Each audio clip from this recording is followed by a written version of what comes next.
আসসালামু আলাইকুম। আমি জয় বলছি। সামনে আমাদের কয়েকদিন পরেই আমাদের দেশে একটি সাজানো নির্বাচন আছে। তার সাথে আছে একটা গণভোট। আমি জানি আপনারা সবাই ভীষণ বিরক্ত। এই গত 1.5 বছরে যে একটি বিশৃঙ্খল পরিস্থিতি গেছে, কোনো আইন শৃঙ্খলা নেই, অর্থনীতি পড়ে গেছে, কোনো গণতন্ত্র নেই, আপনাদের ভয় থাকতে হয়েছে। আপনারা সবাই বিরক্ত, ভোট দিতে চান যেভাবেই হোক এই সরকার চলে যাক। তবে এই সরকার কিন্তু নির্বাচনের পরে আর থাকছে না। আপনারা ভোট দেন কি না দেন, এই সরকার এমনিও যাচ্ছে অমনিও যাচ্ছে। তবে এই নির্বাচনটি হচ্ছে একটি সাজানো নির্বাচন। এখানে আমাদের দেশের অর্ধেক দলদেরকে বাদ দেওয়া হয়েছে। শুধু আওয়ামী লীগ তো না, যত স্বাধীনতার সপক্ষের দল তাদেরকে বাদ দেওয়া হয়েছে, যত প্রগতিশীল দল তাদেরকে বাদ দেওয়া হয়েছে। শুধুমাত্র বিএনপি জামাতকে ক্ষমতায় বসানোর জন্য এই নির্বাচন হচ্ছে, যেই জামাত আমাদের বাংলাদেশের স্বাধীনতার বিরোধিতা করেছে, যারা আমাদের দেশের 30 লক্ষ মানুষকে হত্যা করেছে, তাদেরকে ক্ষমতায় বসানোর জন্য। আমি জানি আপনারা আরো বিরক্ত রাজনৈতিক সংকটের উপর। আপনারা সংস্কার চান, তবে সংস্কার কিন্তু গায়ের জোরে একতফা করলে টিকে না, ঠিক হয় না।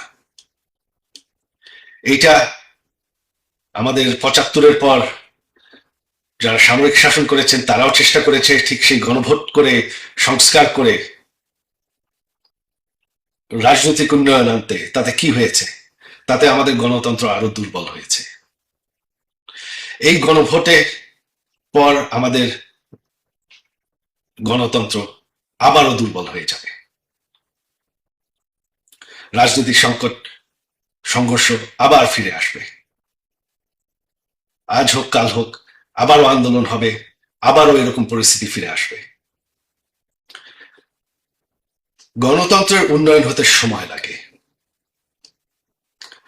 আমি জানি আপনারা মনে করছেন যে অনেক বছর হয়ে গেছে, তবে আমাদের দেশ কিন্তু এখনো একটি নতুন দেশ, মাত্র 50 বছর বয়স।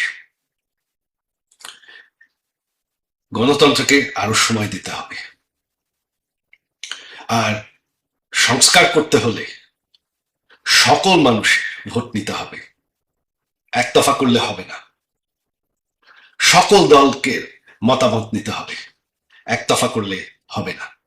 তাতে আমাদের দেশের গণতন্ত্রের, রাজনীতির কোনো উন্নয়ন হবে না। তাই আমার অনুরোধ আপনাদের প্রতি, আওয়ামী লীগকে সমর্থন করেন কি না করেন, বাংলাদেশের ভালো যদি চান, বাংলাদেশের ভবিষ্যৎ যদি নিশ্চিত করতে চান, তাহলে এই নির্বাচনে ভোট দেবেন না।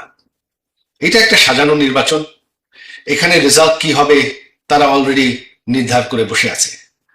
কত শতাংশ ভোট হবে সেটাও তারা আগের থেকেই নির্বাচন কমিশন বলে দিচ্ছে।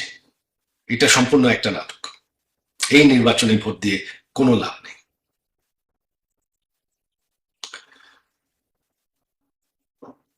তাই আসেন আমরা ঐক্যবদ্ধ হই যে এই সাজানো নির্বাচন আমরা মানব না। গায়ের জোরের একতফা সংস্কার আমরা মানব না। বাংলাদেশে ভালো চাই, বাংলাদেশের ভবিষ্যৎ নিশ্চিত করতে চাই। সেটাই যদি আপনারা চান, আমার অনুরোধ আপনাদের প্রতি যে এই নির্বাচনে ভোট দিবেন না, দিতে যাবেন না, কোনো লাভ হবে না। জয় বাংলা।